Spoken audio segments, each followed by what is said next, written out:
Amados irmãos, estamos novamente aqui, para continuarmos a estudar sobre as bênçãos de Deus. Ontem nós vimos tantas coisas bonitas, a respeito de bênção. Bênção é algo que parte de Deus e ao encerrar esta força benéfica nos atingindo, produz imediatamente gratidão. É por isso que a mesma palavra, Barak, quer dizer ação de Deus nos dando forças benéficas, e ao encerrar isso, nós damos Barak a Deus, nós damos gratidão, nos prostramos. Por isso que a mesma palavra pode significar bênçãos vindas de Deus ou louvor vindo de nós para Deus, de nós para Deus, nascendo da nossa gratidão. É muito lindo a língua original, porque a mesma palavra produz dois efeitos, o efeito por parte de Deus e o efeito resposta, que é a nossa gratidão. E nós vimos bênçãos temporais, bênçãos comuns, chuva, colheitas, saúde, alegria, e também vimos bênçãos temporais espirituais, bênçãos que o povo de Deus recebe, mas são temporais, como boas colheitas, como proteção nas enfermidades, como também as estações do tempo, Deus cuidando de nós, bênçãos sem medida, que nós não conseguimos calcular, mas Deus, perdão, continua nos abençoando. E isso são graças benditas de Deus. Mas agora nós vamos estudar hoje, a partir de agora, bênçãos especiais, ou então bênçãos específicas, dadas apenas aos crentes, apenas aos que amam ao Senhor, apenas àqueles que entendem a morte do Senhor Jesus, se submetem ao Espírito Santo como seu guia, que nos leva ao conhecimento da palavra, nos traz correção, nos traz conforto, aqueles que se entregaram totalmente nas mãos do Salvador, Senhor Jesus Cristo. Então, quais são as bênçãos? Eu separei aqui 7 bênçãos que Deus nos dá, bênçãos específicas aos cristãos. A primeira delas, e sempre será a primeira de todas, é a permanecer em Cristo. Deus não nos abandona. Por causa de Cristo, por causa da ação do Senhor Jesus, nós vamos sempre permanecer nele. Evangelho de João, capítulo 15, versículos 4 e 5. Evangelho de João, capítulo 15, versículos 4 e 5. Permanecei em mim e eu permanecerei em vós. Como não pode o ramo produzir fruto de si mesmo, se não permanecer na videira, assim nem vós o podeis dar, se não permanecerdes em mim.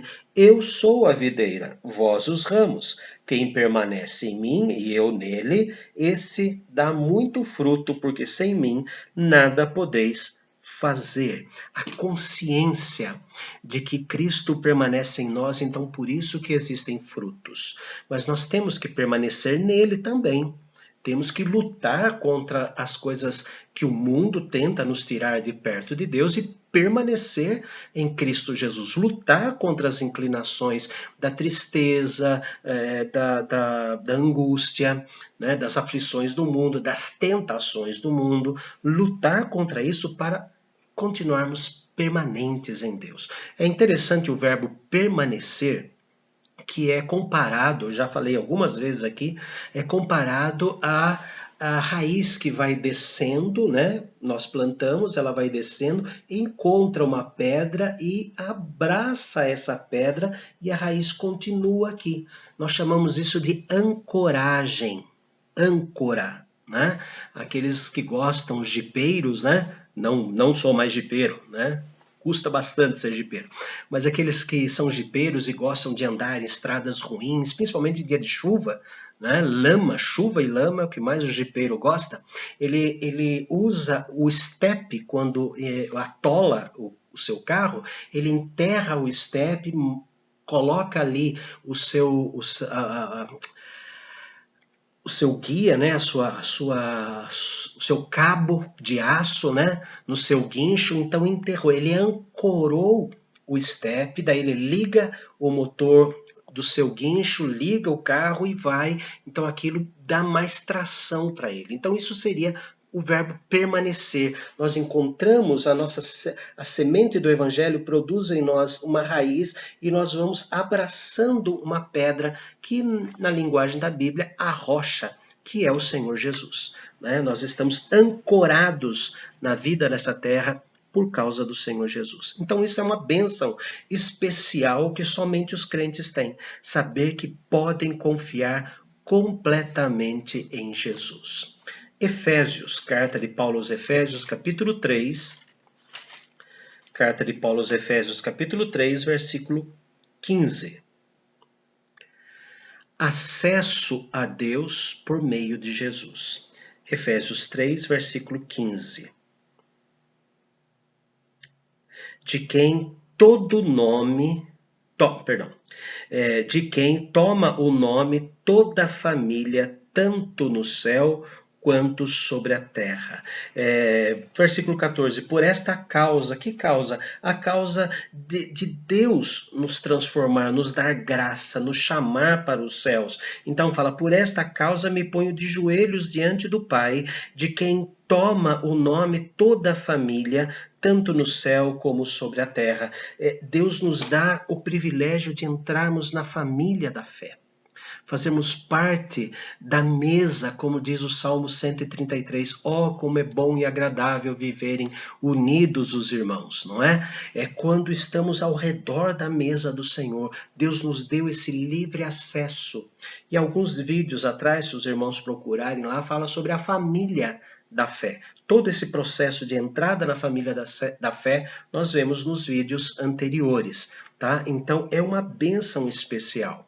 Efésios ainda, capítulo 2, versículo de número 19.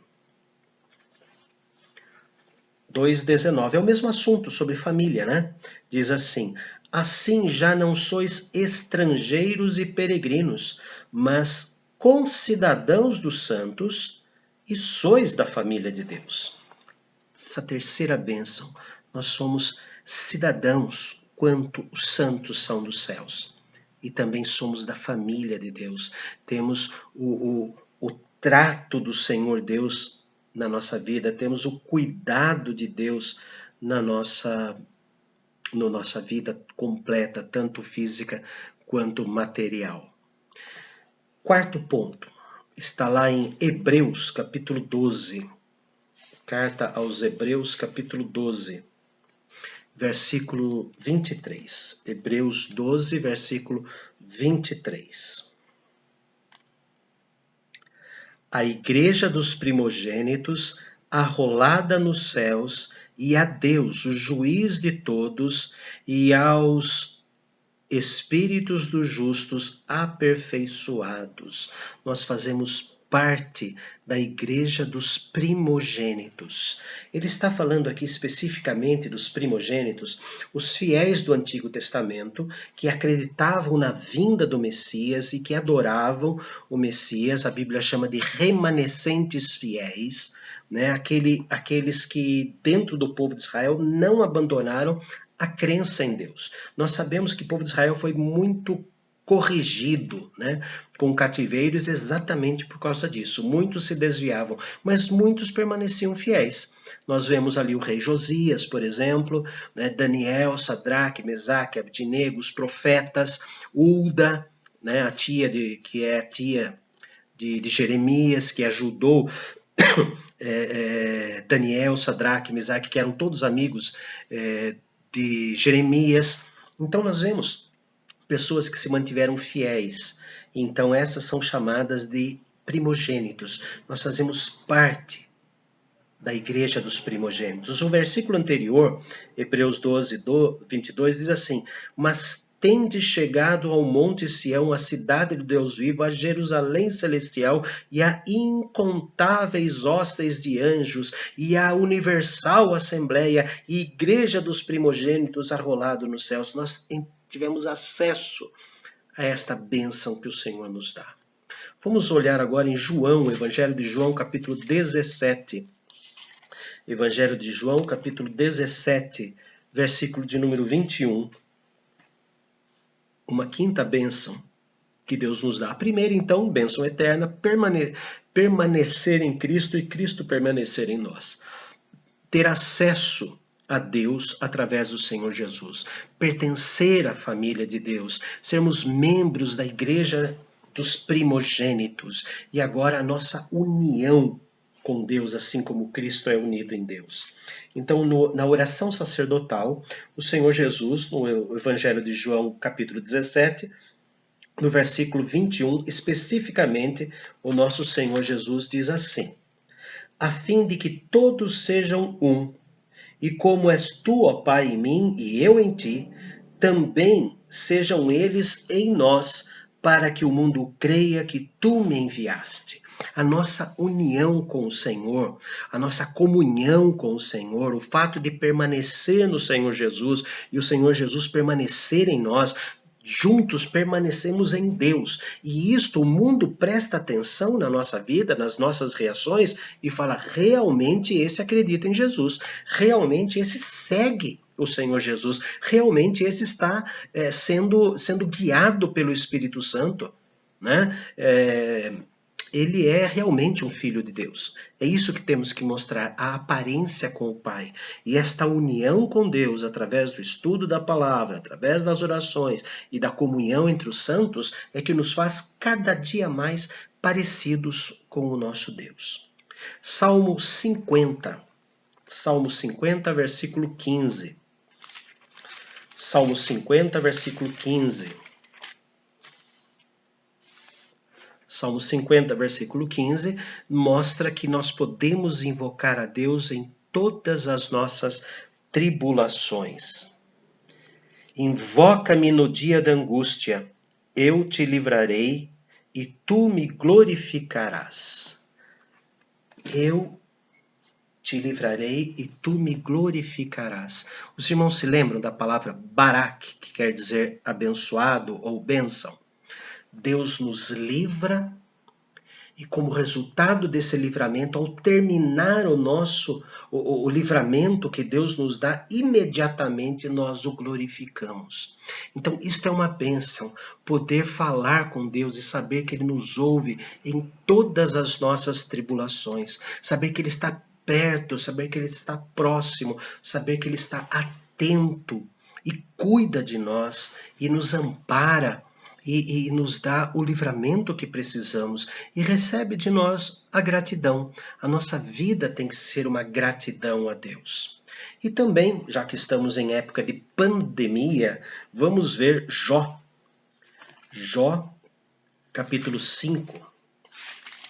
Jó, capítulo 5, versículos 20 a 23. Jó 5, 20 a 23. Deus, como bênção especial, como bênção espiritual, Ele nos dá livramento e segurança em tempos de calamidades. Jó 5, 20 a 23. Na fome te livrará da morte, na guerra do poder da espada. Do açoite da língua estarás abrigado. E quando vier a assolação, não a temerás. Da assolação e da fome te rirás, e das feras da terra não terás medo, porque até com as pedras do campo terá a tua aliança, e os animais da terra viverão em paz contigo. Nós vemos Deus cuidando de seus filhos desta forma também, amparando os seus filhos, cuidando dos seus filhos, livrando da morte espiritual os seus filhos. Vamos num complemento desse texto que está no Salmo 27, versículos 1 a 5. Salmo 27, 1 a 5. O Senhor é a minha luz e a minha salvação. De quem terei medo? O Senhor é a fortaleza da minha vida. A quem temerei? Quando malfeitores me sobrevêm para me destruir, meus opressores e inimigos, eles é que tropeçam e caem. Ainda que um exército se acampe contra mim, não se atemorizará o meu coração. E se estourar contra mim a guerra, ainda assim terei confiança. Uma coisa peço ao Senhor e a buscarei, a nossa parte, hein? E a buscarei, que eu possa morar na casa do Senhor todos os dias da minha vida para contemplar a beleza do Senhor e meditar no seu santo templo. Pois no dia da adversidade ele me ocultará no seu pavilhão, no seu templo, no recôndito do seu tabernáculo me acolherá, elevar-me-á sobre uma rocha. O nosso compromisso com a igreja. Muitos buscam a Deus somente nas calamidades, daí sim vão procurar Deus. Passada a calamidade, passada a pandemia, somem. Cuidado, cuidado. O que o nosso Deus está dizendo aqui, né? Ele nos dá toda essa proteção, mas da minha parte é a seguinte: uma coisa peço ao Senhor e a buscarei, eu vou insistir com isso, eu quero isso, que eu possa morar na casa do Senhor todos os dias da minha vida para contemplar a beleza do Senhor e meditar no seu templo, não para ficar pedindo, mas habitar, fazer com que o meu dia a dia seja comparável a um culto. Para quê? Para contemplar a beleza de Deus, não só o serviço de Deus, as bênçãos que Deus me dá. Contemplar a beleza de Deus é uma tremenda bênção, porque Ele revela a sua beleza a nós através do Espírito Santo na nossa vida. Vamos encerrar com o Salmo 91, 5 a 10. Salmo 91, 5 a 10. Não te assustará o terror noturno, nem a seta que voa de dia, nem da peste que se propaga nas trevas, nem na mortandade que assola o meio-dia. Cai 1.000 ao teu lado e 10.000 à tua direita, tu não serás atingido. Somente com os teus olhos contemplarás e verás o castigo dos ímpios, pois disseste: o Senhor é o meu refúgio. Fizeste do Altíssimo a tua morada. Nenhum mal te sucederá, praga nenhuma chegará à tua tenda. Veja, elas existirão. Quando elas vierem, o texto está falando de pragas, o texto está falando de castigo dos ímpios. Quando Deus baixar sua mão para castigar os ímpios, os seus filhos não sofrerão esses castigos. Ah, mas e a pandemia, pastor? Não é para castigar os ímpios, o que estão fazendo com a natureza? A pandemia é um momento didático do nosso Deus e é particular para cada pessoa. Nós não podemos generalizar, dizer que a pandemia é uma correção de Deus para com os cientistas ateus, para com as pessoas ateias, mas também para nós da igreja, para abrirmos os nossos olhos. Sim, porque Deus é amor, mas Deus também é justiça. Nós temos que rever a nossa consagração a Deus. Nós temos que rever o nosso empenho pelo trabalho do Senhor. Nós temos que rever a nossa comunhão com Deus. Então, para cada pessoa, a pandemia tem um elemento didático. Esse isolamento social tem uma razão de ser. Porque tudo isso são bênçãos, mas o texto está falando, o texto do Salmo 91, está falando quando a mão de Deus, de maneira muito clara, é para castigar o ímpio. Como aconteceu com as 10 pragas no Egito. Foram para castigar Faraó e os egípcios ímpios. E nenhum dos filhos de Deus sofreram. Nenhuma das 10 pragas. Não é?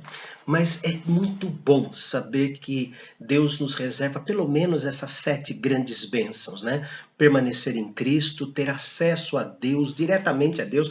Não existe intermediário a não ser o Senhor Jesus, nenhum santo, nenhuma santa, nem a Nossa Senhora Aparecida. O único intermediário, o único mediador entre Deus e os homens, está escrito lá na carta de Paulo a Timóteo, é só Jesus, não é ninguém mais. Ninguém pega esse lugar do Senhor Jesus, nem mesmo Maria. Né?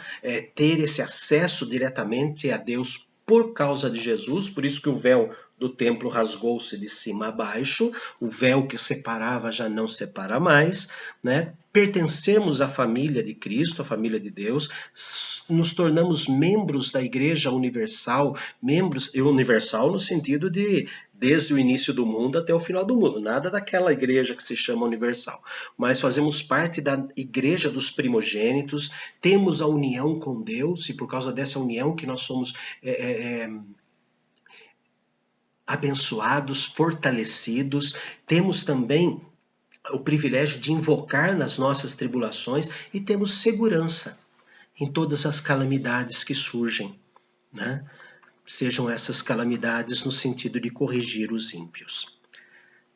Mas ainda que o meu corpo desfalece, Deus é a herança, Deus é a minha esperança, Deus é tudo o que eu preciso, Deus é o final da minha vida, a finalidade da minha vida, né? Porque o fim da lei é Cristo, né? A finalidade onde desemboca a lei é Jesus, assim também a finalidade da minha vida é Deus. Vamos orar e agradecer? Senhor, nós agradecemos agora as bênçãos especiais que o Senhor tem derramado sobre nós. Agradecemos a permanência em Cristo e mesmo quando somos infiéis, o Senhor permanece fiel.